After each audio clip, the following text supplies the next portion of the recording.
more perceptive because I don't get it. you've already gone through it. But see, Like, you don't have to prove anything to I anybody. treat See, you you're good very secure. until you do And not this is treat where me people go good. wrong. Let me explain this. You show When I gave Esther that $100,000 that she had in her account, it was $100,000, and I knew after the fact she was funneling it to the man she was with at the time, and I gave her that $100,000 a lot. It ended up in her account. She was more than happy. She went and took a photo album session. She did a montage at the mall. She shut down the mall and took pictures but didn't invite. This is the psyche of Esther. A Bible.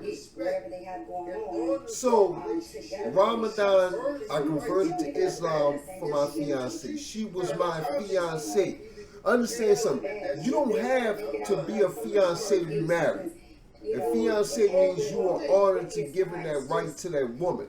So she was my fiance at one time. I was going to choose to marry her. I had everybody tell me, bro, she probably just using you to get in the country. I said, I'm going to take a shot with her. She fuck up, it's a problem. What y'all got to understand is this. I was never a fool. I was pushing 40. What that does to you is, I said to myself, it's been a while since I had a woman that got with Kiara that was a no-go. She wasn't right. Saw that off back and left her to be with Esther. I met Esther while I was with Kiara online. Esther looked me up. So Esther looks me up. We get to know each other. I leave her alone because I didn't want to cheat on Kiara. See, this is where Kiara was so fucked up.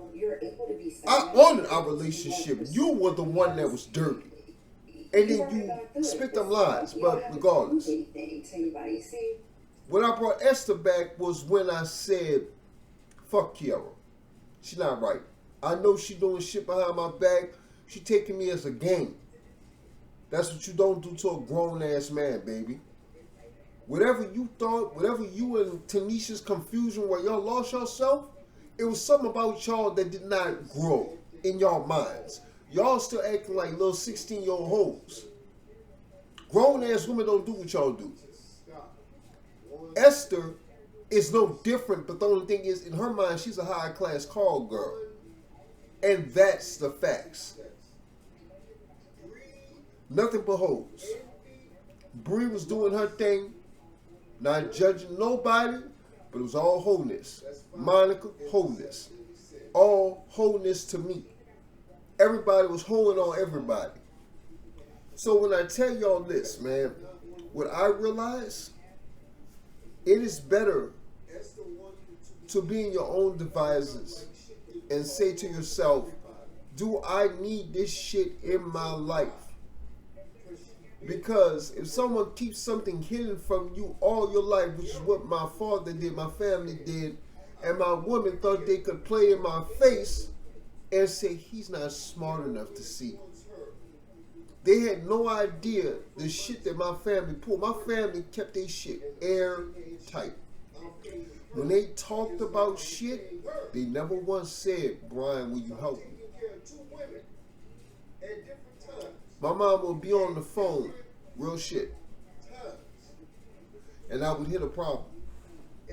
Or someone would come up. I used to have random people in the street come up to me about my family. Random people in the street talking code, and I understood it. I knew exactly who they was talking about. I knew exactly what the problem was, and I got what was going on. The connections I made turned me into the person I was. When I got into the military was when I learned discipline and understood there was more to this shit than anything else. But my first focus was always about helping the youth. Because I was a kid who felt slave.